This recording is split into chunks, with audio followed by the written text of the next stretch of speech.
उरुळी कांचन इथं चोऱ्यांचे सत्र सुरूच, दुकान फोडताना चोर सीसीटीव्हीत कैद। उरुळी कांचन तालुका हवेली उरुळी कांचन पोलीस स्टेशन हद्दीत चोरीचं सत्र काही थांबेना।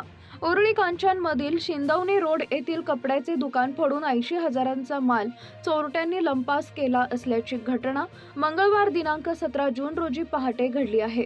तसेच चोरी करणारे 2 चोर सीसीटीव्हीमध्ये कैद झाले। चोरी करण्यासाठी चोरांना उरुळी कांचन परिसर सुरक्षित सोपे ठिकाण, नागरिकांकडून चर्चेला उधाण।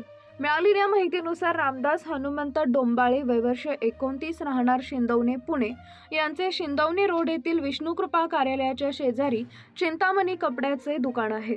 पहाटे 3 वाजेच्या सुमारास 2 अज्ञात चोरट्यांनी दुकान फोडून दुकानातील 80,000 रुपयांच्या आसपास चोरी झाली असल्याचं रामदास डोंबाळे यांनी सांगितलंय। या चोरांनी कपड्याच्या दुकानातून शर्ट, पॅन्ट, साड्या, लेडीज मटेरियल असा माल चोरीस केला असल्याचं दुकान मालकांनी सांगितलंय। तसेच उरुळी कांचन परिसरात महिन्यात अनेक ठिकाणी भर दिवसा व रात्री चोऱ्या झाल्या। चोर मात्र उरुळी कांचन परिसरात चोऱ्यांसाठी चांगलाच सोकवला आहे। डीएसपी न्यूज लाईव्ह पुणे प्रतिनिधी अमोल महाडी।